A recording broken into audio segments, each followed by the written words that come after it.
les bendiga, amados hermanos y amigos que nos ven a través de nuestras redes sociales. Damos la gloria y la honra al Señor en esta hora por su amor y misericordia, porque Él nos permite una vez más venir hasta ustedes con la enseñanza de la palabra. Saludamos a nuestros hermanos de la iglesia local de La Bonita, a nuestras autoridades en el Señor, a nuestros pastores, nuestro presbítero, a nuestro supervisor nacional y a aquellos que nos presiden también a nivel internacional. Es nuestro anhelo y nuestro deseo que esta palabra, que esta enseñanza al llegar a tu casa sea de bendición y de edificación para tu vida y para tu familia. Estamos aquí en su programa La Palabra de Verdad, hoy con una nueva enseñanza relacionada con el tema de las 7 dispensaciones. Hemos hablado ya de 4 de las dispensaciones: la dispensación de la inocencia, la dispensación de la conciencia, la dispensación del gobierno humano y la dispensación de la promesa. En esta enseñanza vamos a estar compartiendo sobre la dispensación de la ley, que es la 5ª dispensación. Y vamos entonces a leer la palabra del Señor en el libro de Éxodo, capítulo 19. Vamos a leer del verso 2 en adelante para comenzar la enseñanza de esta ocasión. La palabra dice así: honrando al Padre, al Hijo y al Espíritu Santo. Habían salido de Refidim y llegaron al desierto de Sinaí y acamparon en el desierto, y acampó allí Israel delante del monte. Y Moisés subió a Dios, y Jehová lo llamó desde el monte diciendo: así dirás a la casa de Jacob y anunciarás a los hijos de Israel: vosotros visteis lo que hice a los egipcios, y cómo os tomé sobre alas de águila y os he traído a mí.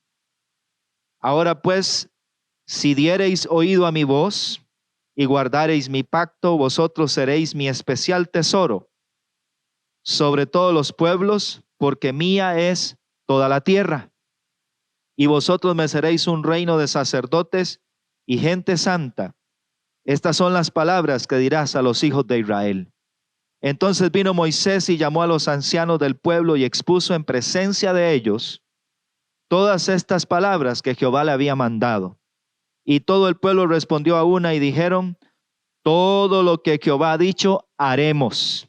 Y Moisés refirió a Jehová las palabras del pueblo. Entonces Jehová dijo a Moisés: he aquí, yo vengo a ti en una nube espesa, para que el pueblo oiga mientras yo hablo contigo, y también para que te crean para siempre. Y Moisés refirió las palabras del pueblo a Jehová. Vamos a orar para que el Señor sea el que tome el control de esta enseñanza. Amado Dios, aquí estamos en esta hora, dándote la gloria, Señor, porque tú eres el dueño de nuestra vida, porque eres tú quien ha abierto la puerta, Padre, para que podamos llevar esta enseñanza a todos aquellos que la ven. Te adoramos y te bendecimos y te pedimos, Señor amado, que tú tomes el control, que esta palabra sea de bendición y de edificación para todo aquel que la escuche, en el nombre poderoso de Jesús.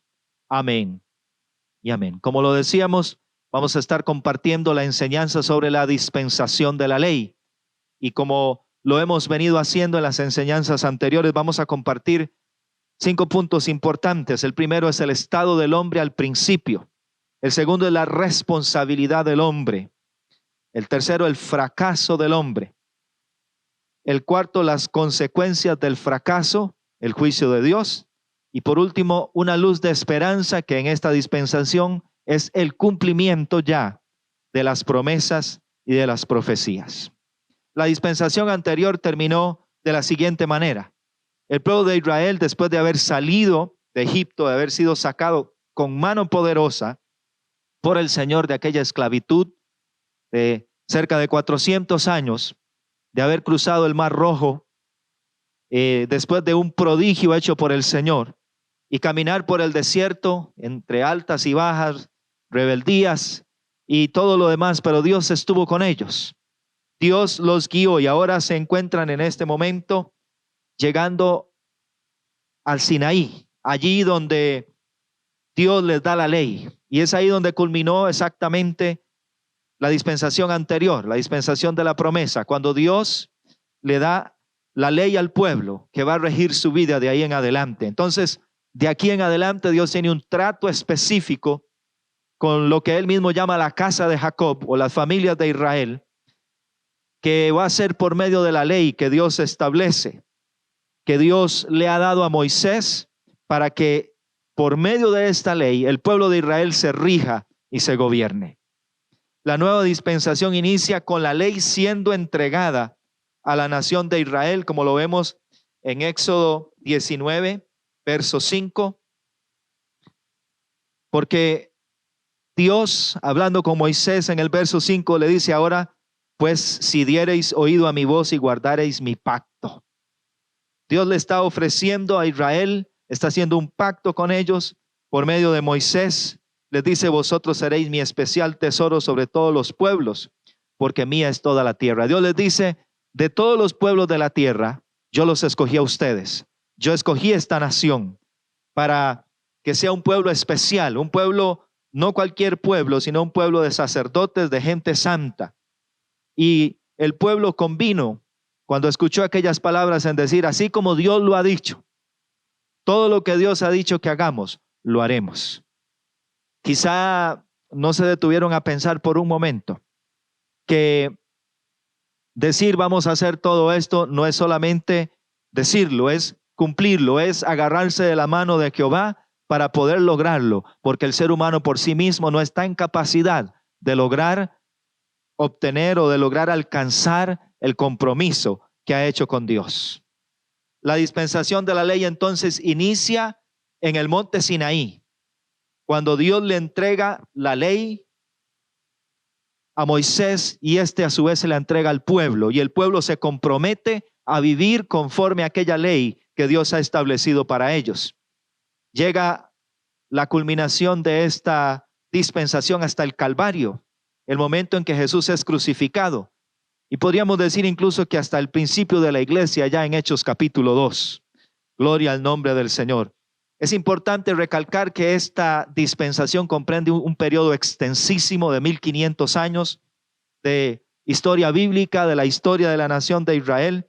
Se da el desarrollo de la nación de Israel como pueblo, como nación. El propósito de la ley es importante que entendamos por qué Dios le dio la ley a la nación de Israel. Dios prometió tres cosas en ese primer pasaje que leímos, que estaban condicionadas a la obediencia de Israel. Hay promesas de Dios, hay pactos de Dios que no son condicionados, que se cumplirán con aquellos que hayan sido fieles. Pero en este caso, estas tres promesas son condicionadas a la obediencia de la nación de Israel. La primera es que Israel sería su especial tesoro. Note usted que Dios está hablando de un pueblo que para él dice va a ser mi especial tesoro. Yo los he escogido como un especial tesoro, como una posesión muy valiosa que yo tengo de en medio de todas las naciones de la tierra. Pero también les dice algo muy importante en el sentido espiritual, que sería un reino de sacerdotes.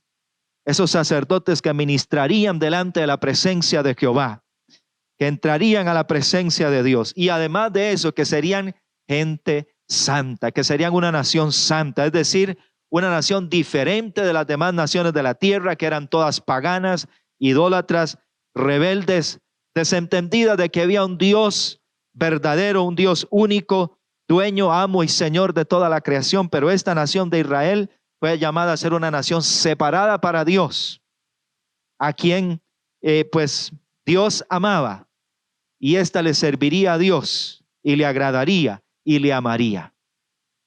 Entonces, para eso fue dada la ley. Y el propósito de la ley era, primero, proporcionar una norma moral. Porque si leemos Levítico, si leemos en el libro de Números o en Deuteronomio, nos vamos a encontrar que las leyes, que la ley dada por Dios tenía que ver con todos los sentidos, con todos los ámbitos de la vida de la nación de Israel. Entonces, primero proporcionaba una norma moral para que la nación escogida, aquel especial tesoro, se rigiera en su modo de vivir, en su conducta, y pudieran de esa manera demostrar que eran diferentes, que eran hijos de Dios, que eran una nación no igual a las demás naciones de la tierra. También el propósito de la ley era demostrar que Dios es un Dios santo y que por lo tanto exige santidad de aquellos que son sus hijos. Y valga la pena decirlo, sigue siendo así hasta el día de hoy. Dios sigue siendo santo, santo, santo y demanda santidad de su pueblo, de su iglesia. Y por último, también la ley tenía como propósito enseñar a la humanidad su pecaminosidad y hacerle entender que solamente por medio de la gracia puede ser salva. Dios le había dicho a Abraham cuando lo llamó en la dispensación anterior: te bendeciré y serás de bendición, y en ti todas las familias, todas las naciones de la tierra. Y ese era el propósito, uno de los propósitos de la ley, que por medio del cumplimiento de la ley pudieran los demás pueblos darse cuenta que esta era una nación diferente y que por lo tanto había algo diferente en ellos, y de esa manera las demás naciones pudieran darse cuenta de su pecaminosidad, de su estado de pecado delante de Dios. La porción de las Escrituras que esta dispensación comprende es extensísima. Va desde el capítulo 19, verso 8 de Éxodo, hasta el último capítulo del Evangelio de Juan. Incluso podríamos llevarlo hasta Hechos capítulo 2, allá en aquel evento cuando el Espíritu Santo desciende y llena de poder a la iglesia. Entonces usted comprenderá que tenemos una porción de las Escrituras súper extensa que pasa por casi todos los libros del Pentateuco, por los libros históricos, por los profetas mayores, los profetas menores. Y es importante que hablemos de algunas cosas importantes. Hay muchos eventos que se dieron en 1500 años que marcaron el rumbo de la nación de Israel y la llevaron a ser la nación que llegó a ser. Pero vamos a hablar en esta ocasión de periodos importantes que sucedieron durante estos 1500 años. El primer periodo es el que ya estaba en proceso desde la dispensación de la promesa, y que la nación de Israel sigue caminando hacia esa promesa de la tierra prometida. Este es el periodo del peregrinaje por el desierto bajo el mando de Moisés. ¿Cuáles personajes importantes podemos encontrar en este periodo? Está Moisés como el líder llamado por Dios a gobernar aquella nación, a llevarlos por el desierto a la tierra prometida. Su hermano Aarón, Josué y también Caleb. Gloria al nombre del Señor. ¿Cuáles libros podemos decir que nos relatan parte de lo que sucedió en este periodo? El Éxodo nos habla de todos los hechos que sucedieron en el desierto, o de gran parte de los hechos que sucedieron en el desierto, los aciertos y desaciertos de la nación de Israel caminando por aquel desierto creyendo en la promesa de Dios, los aciertos y desaciertos también de Moisés como líder de aquella nación. También encontramos el libro de Levítico. Este es el libro que presenta las leyes que Dios le está dando a aquella nación.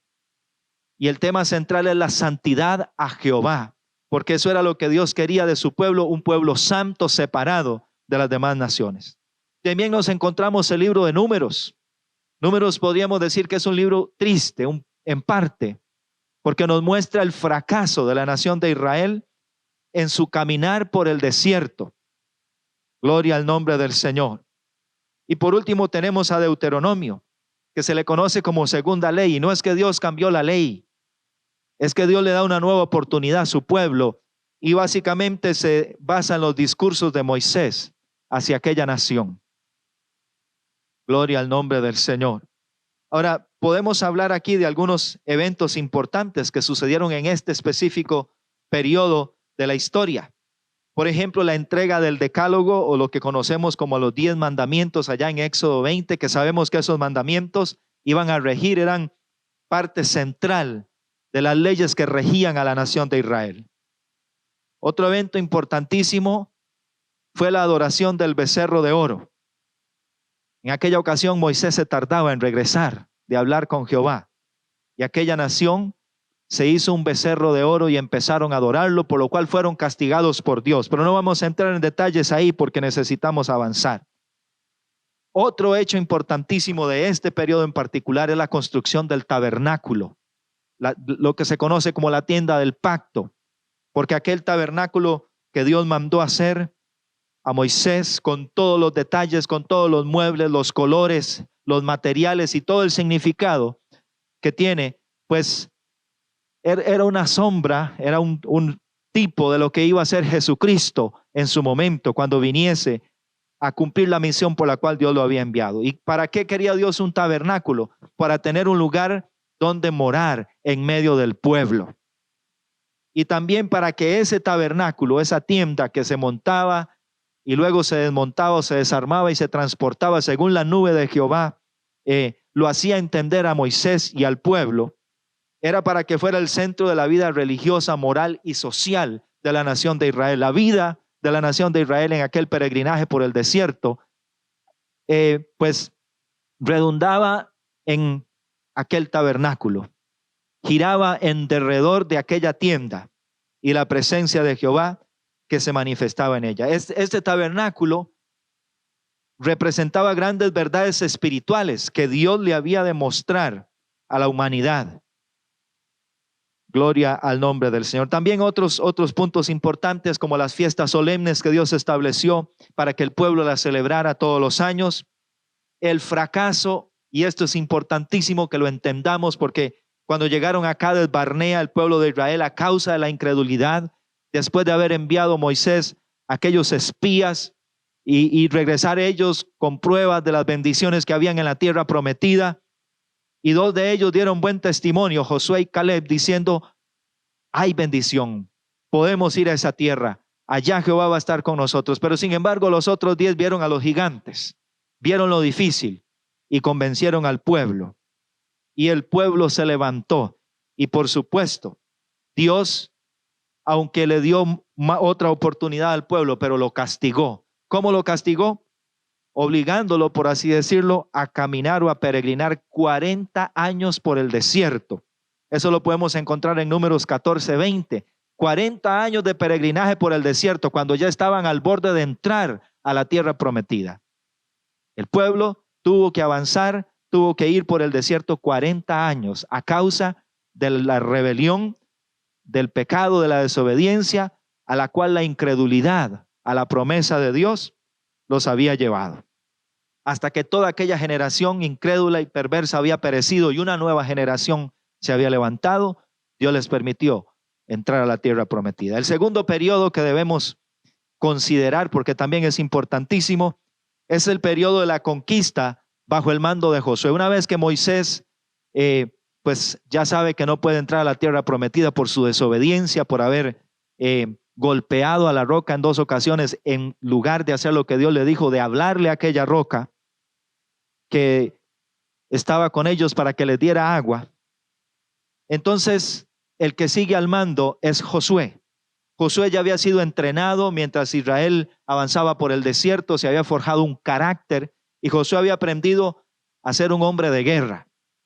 Y era el hombre justo para el momento exacto, porque este era el momento de la conquista. Encontramos aquí personajes importantes, muchos, como Josué y Caleb. El libro que comprende este periodo es el libro de Josué. ¿Cuáles eventos importantes podemos encontrar? Hay muchísimos en el libro de Josué, pero hay algunos que quiero mencionar por su relevancia en la historia bíblica y en los planes que Dios tenía para con la nación de Israel. El primero de ellos fue el paso por el Jordán. Ya la nación de Israel anteriormente, cuando pasaron por el Mar Rojo, habían visto las aguas dividirse en 2. Y aquí, en el paso por el Jordán, Josué le dice a los sacerdotes: avancen ustedes primero, vayan ustedes primero con el arca. Y las aguas del Jordán también se detuvieron y pudieron cruzar.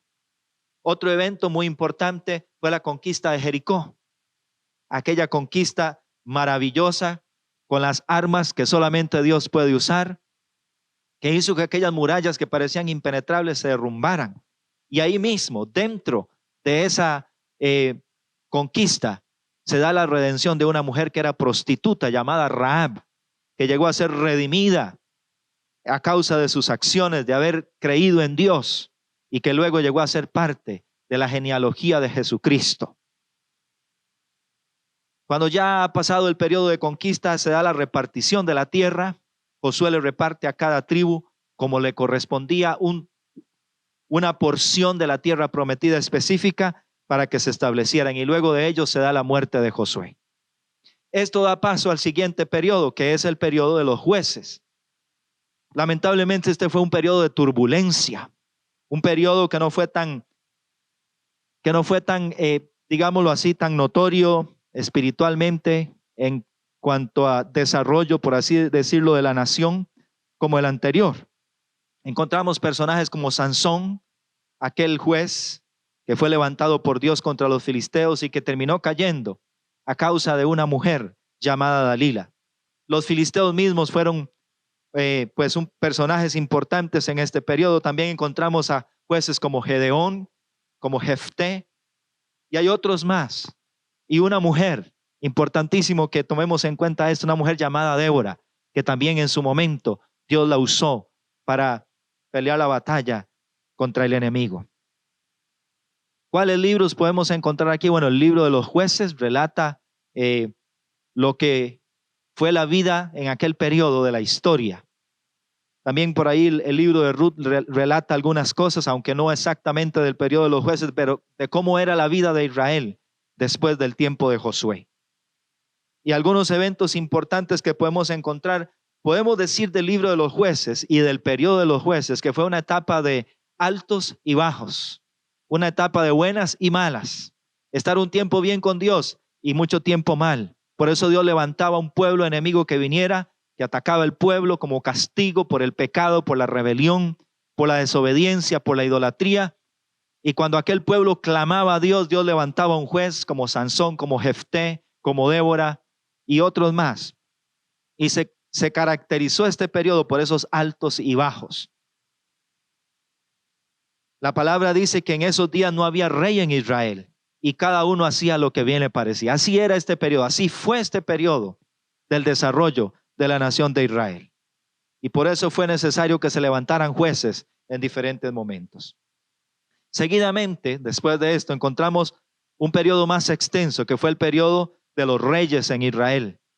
Este periodo podemos encontrar muchísimos personajes, importantísimos algunos como Samuel, el profeta, que fue el último juez también, como Saúl, que fue el primer rey, pero que terminó siendo desechado por Dios a causa de la desobediencia, a causa de no seguir las instrucciones dadas por el profeta Samuel de cómo proceder en más de una ocasión. Encontramos a uno de los reyes más queridos en Israel, que fue David, aquel hombre maravilloso, que la palabra dice que fue un hombre conforme al corazón de Dios. Encontramos también al profeta Natán, que fue el que se encargó en su momento de confrontar a David cuando se equivocó. El rey Salomón, el rey Roboam, el rey Jeroboam, Acab, que fue uno de los reyes más malvados que haya existido, su esposa Jezabel, que llegó a tener una influencia maligna, terrible en la nación de Israel, y algunos profetas importantes. Son muchos los profetas, pero podemos mencionar aquí a Elías, podemos mencionar aquí a Eliseo, a Isaías, a Jeremías y otros más. ¿Cuáles libros podemos encontrar en este periodo? Bueno, está el primero y segundo libro de Samuel, también primero y segundo libro de Reyes y primero y segundo libro de Crónicas, aunque algunos de estos ya pertenecen al siguiente periodo de esta historia. Eventos importantes que podemos encontrar: el primero es la caída de la casa de Elí, que era el sumo sacerdote de momento, de turno, y que llegó a pervertir, o se llegó a pervertir especialmente sus hijos, y a causa de esto la nación de Israel sufrió su derrota a manos de los filisteos. El arca del pacto, que en aquel entonces la nación de Israel la usaba más como un amuleto y no como una señal de la presencia de Dios en medio del pueblo. Y es algo importante. Eso es parecido como aquel que tiene la Biblia abierta en el Salmo 91 para que Dios lo guarde, pero no lo vive. La tiene como un amuleto nada más. Entonces, con la caída de Elí y sus hijos, Dios levanta un profeta diferente que desde niño estaba en el templo. Ese fue Samuel, aquel que fue el producto de un milagro de Dios hacia su madre, que no podía tener hijos.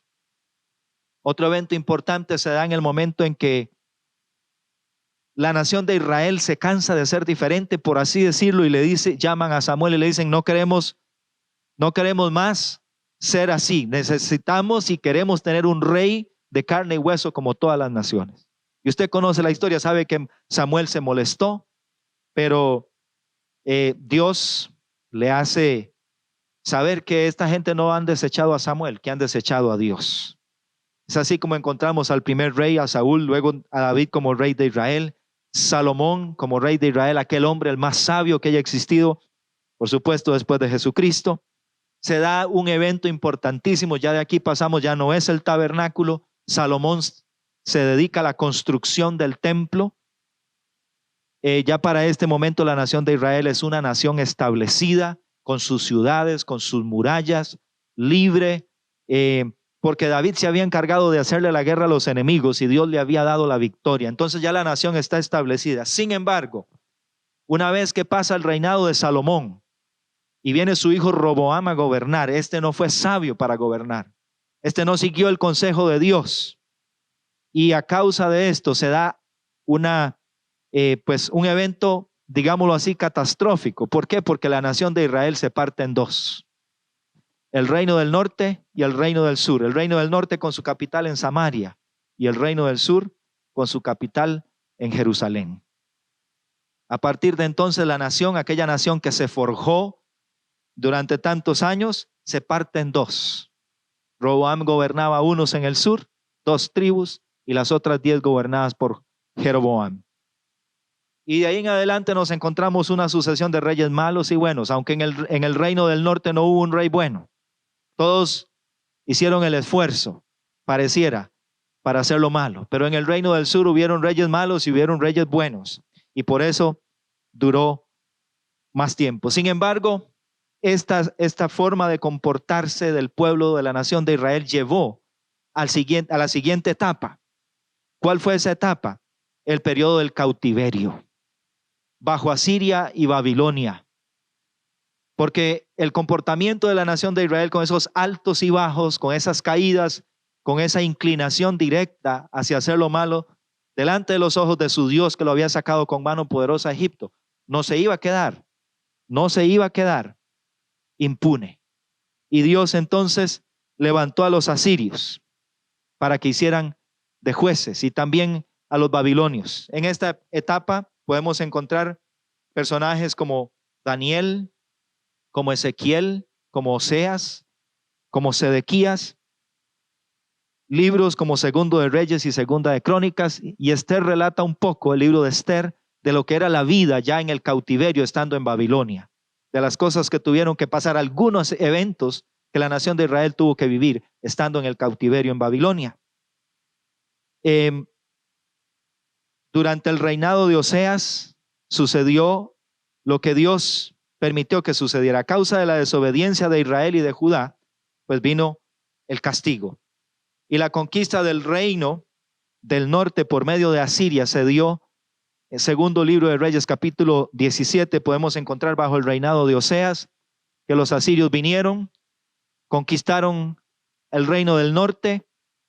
Y más adelante, cuando el rey se rebela contra ellos o hace planes de unirse a los egipcios con tal de liberarse de los asirios, entonces los asirios vienen, toman cautivos, se llevan lo mejor del pueblo para Siria y dejan de lo peor de su gente establecida en aquel reino.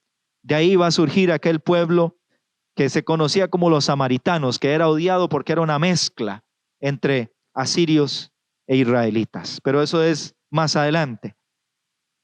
Y la nación del sur no aprendió de los errores de la del norte, sino que años más adelante se da la conquista y la destrucción del reino del sur por medio del rey de Babilonia, Nabucodonosor, y su ejército.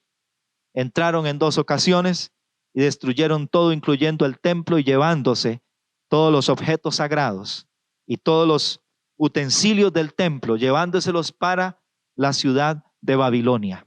Fueron desterrados miles y miles de judíos y llevados a vivir en una tierra extraña. Entre ellos Daniel, entre ellos aquellos 3 jóvenes que fueron echados al horno del fuego, y muchos otros más que la palabra, pues, cuyos nombres no menciona, pero que tuvieron que irse en aquella etapa.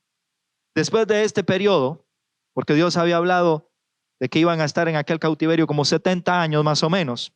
Terminado este periodo, viene otro periodo, es un periodo de restauración, el periodo de restauración de la tierra, bajo hombres como Zorobabel, Esdras y Nehemías. Sabemos que Esdras y Nehemías eran parte de los desterrados, de los cautivos que estaban allá en Babilonia. Y sabemos también que Dios tocó sus corazones, los inquietó y los hizo volver a su tierra. Primeramente regresó Esdras. Y su trabajo, su propósito era reconstruir el templo, reconstruir aquel templo que había quedado en ruinas debido a la destrucción causada por el ejército de Nabucodonosor. Encontramos también a Nehemías, el libro de Nehemías, aquel restaurador, que Dios también lo llamó. Entonces se dieron el regreso de judíos, de hombres, de mujeres a las tierras de Judá. No se dieron en una sola avanzada, hubieron varias. Un primer grupo había regresado con Esdras a la restauración del templo, luego regresó otro grupo con Nehemías, y este grupo se encargó con los que ya estaban ahí de restaurar la ciudad, de restaurar la muralla, no sin antes tener dificultades, porque recordaremos cómo Tobías y Sanbalat se levantaron contra ellos mientras construían y reconstruían aquella muralla. Y se dio la restauración de la ciudad y del templo, aunque no con la gloria anterior, porque podemos encontrar que los ancianos lloraban. Esdras escribe que los ancianos lloraban porque la gloria de ese templo no era nada comparada con la del primero.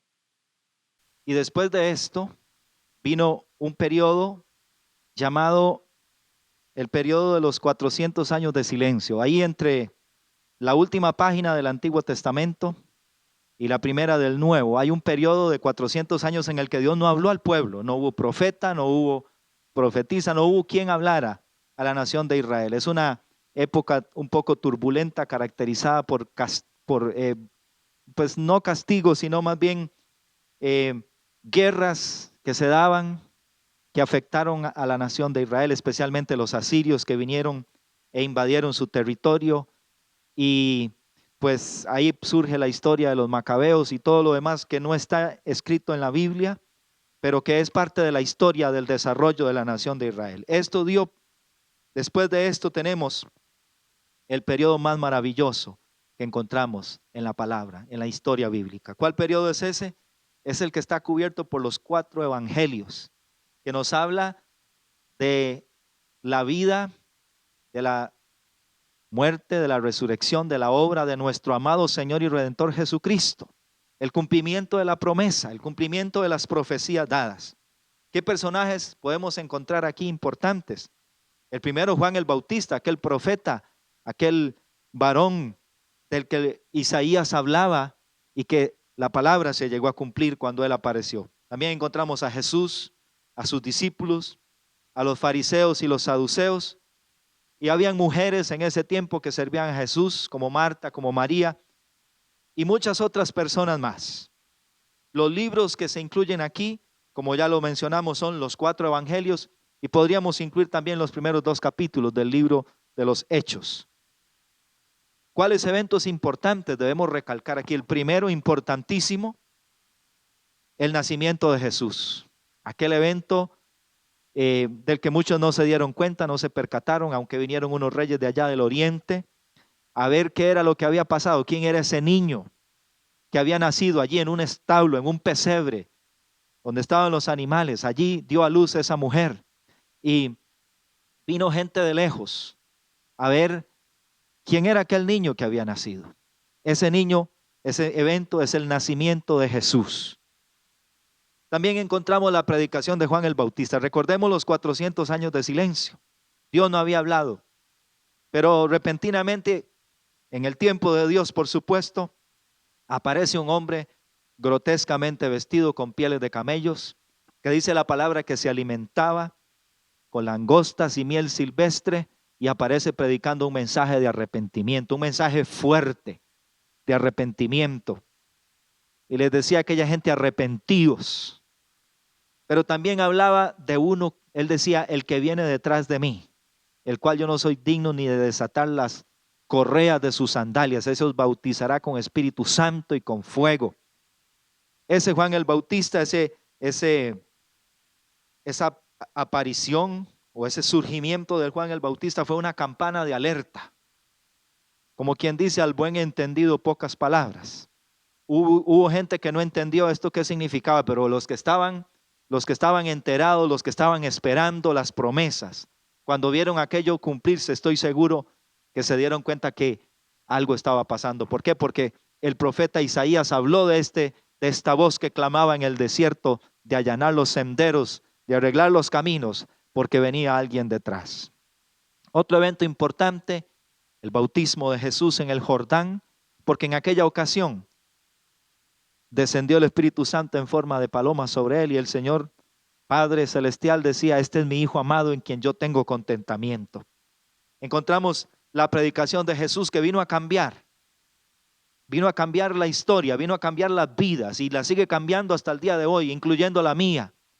Y si usted no ha cambiado, Él te podría cambiar, esta palabra te podría cambiar, porque esta palabra cambia la vida. La predicación de Jesús hacía que aquella gente no solamente no pudiera dejar de prestarle atención. Habían algunos que decían: ¿quién es este hombre que habla como si tuviera autoridad?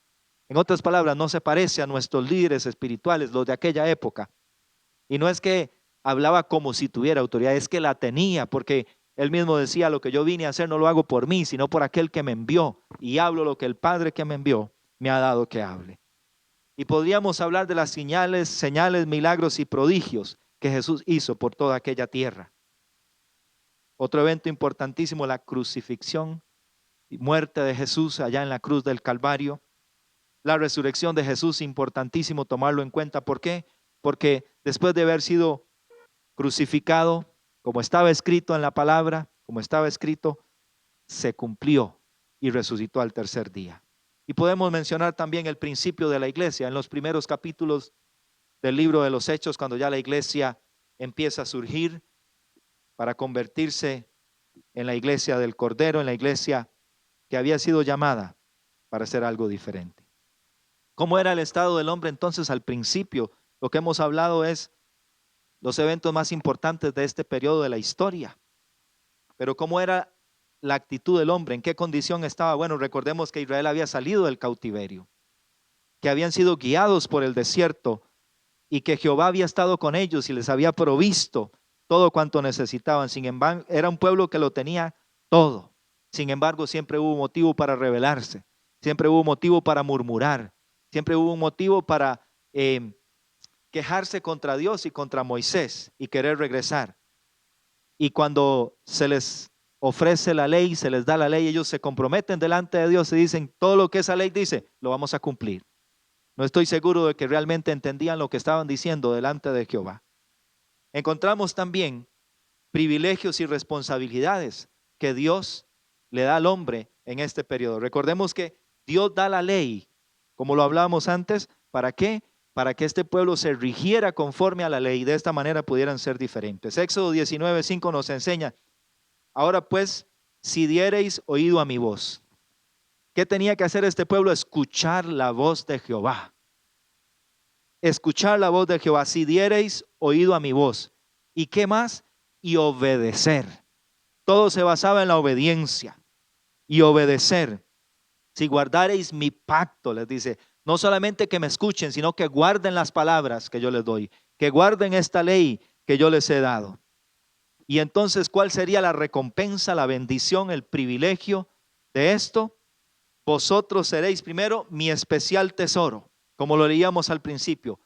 A causa de la obediencia, a causa de escuchar la voz de Dios, seréis mi especial tesoro sobre todos los pueblos, porque mía es toda la tierra. En Deuteronomio 6, versos del 1 al 3, nos habla también de las responsabilidades y también de las bendiciones que Dios tenía para este pueblo. Dios les decía: estos pues son los mandamientos, estatutos y decretos que Jehová vuestro Dios mandó que os enseñase, para que los pongáis por obra en la tierra a la cual pasáis vosotros para tomarla. ¿Qué les dice el Señor? Estos son los mandamientos, pero ustedes los tienen que obedecer.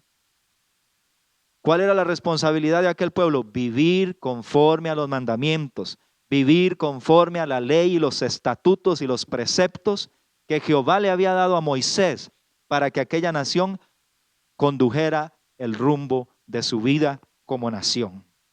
Y aquí en Deuteronomio 6:1 Dios les dice, para que pongáis por obra estos mandamientos que yo les estoy dando. ¿Qué más dice? Para que temas a Jehová tu Dios, guardando ¿qué? Sus estatutos, sus mandamientos. Decía el Señor que yo te mando hoy. Y algo más, algo más.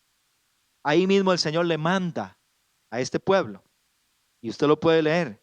En el verso 2 le manda a enseñarle estos estatutos a los hijos. Es decir, le dice a la nación de Israel, y estos estatutos usted se los va a enseñar a sus hijos, y sus hijos a sus hijos, y sus hijos a sus hijos. Y así se transmitiría, así se enseñaría esta ley. Y ahí la importancia, y desde ya el Señor lo dejaba claro, de que instruyamos a nuestros hijos en la palabra del Señor. Y en el verso 3, Dios les dice, oye Israel, cuida de ponerlos por obra. Una advertencia más, cuida de poner por obra estos mandamientos, estos mandatos, estos preceptos, estas reglas que yo les estoy poniendo. ¿Para qué? Y aquí vienen los privilegios, más privilegios. Primero, para que te vaya bien en la tierra que fluye leche y miel. A nadie le gusta que le vaya mal. Nadie quiere que le vaya mal. ¿Y qué tenía que hacer la nación de Israel para que le fuera bien en aquella tierra? Obedecer a Jehová, obedecer los mandamientos. ¿Qué más les dice? Para que os multipliquéis. Es decir, Dios les dice, si ustedes me obedecen, yo les voy a permitir que se multipliquen y que sean una nación numerosa. Y también encontramos en Deuteronomio capítulo 28, y creo que es el más claro, donde está más claro lo de las responsabilidades y privilegios que esta gente tenía, que esta nación tenía. Encontramos allí en el verso 1, acontecerá que si oyeres atentamente la voz de Jehová tu Dios, para guardar y poner por obra todos sus mandamientos que yo te prescribo hoy, también Jehová tu Dios te exaltará sobre todas las naciones de la tierra. ¿Qué les dice el Señor? Si ustedes oyen mi voz y me obedecen, yo los voy a exaltar sobre las naciones de la tierra. Y pues yo le invito a usted a leer ahí en su casa lo que continúa del capítulo, porque es un capítulo maravilloso donde habla de todas las bendiciones que Dios le habría de dar a esta nación. Y vendrán sobre ti todas estas bendiciones, dice el verso 2, y te alcanzarán si oyeres la voz de Jehová tu Dios. ¿Y cuáles son las bendiciones? Bueno, bendito serás en la ciudad y bendito en el campo. Bendito el fruto de tu vientre y el fruto de tu tierra y el fruto de tus bestias y las crías de tus vacas y los rebaños de tus ovejas. Bendita serán tu canasta y bendito tú en tu entrar y en tu salir. Y el capítulo continúa dando un sinnúmero de bendiciones que estaban condicionadas a una cosa, a escuchar la voz de Dios y a obedecer su palabra.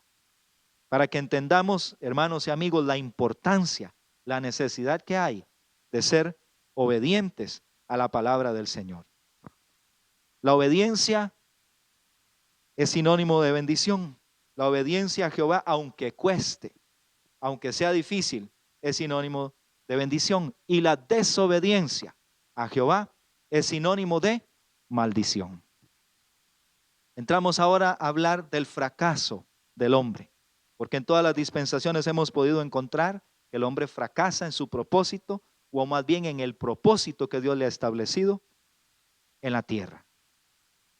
Podemos encontrar desobediencia, rebelión, idolatría durante estos 1500 años de historia.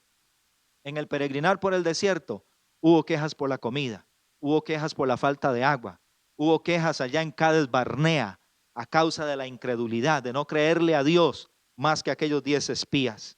En el periodo de los jueces igual, altos y bajos a causa de la desobediencia, a causa del pecado.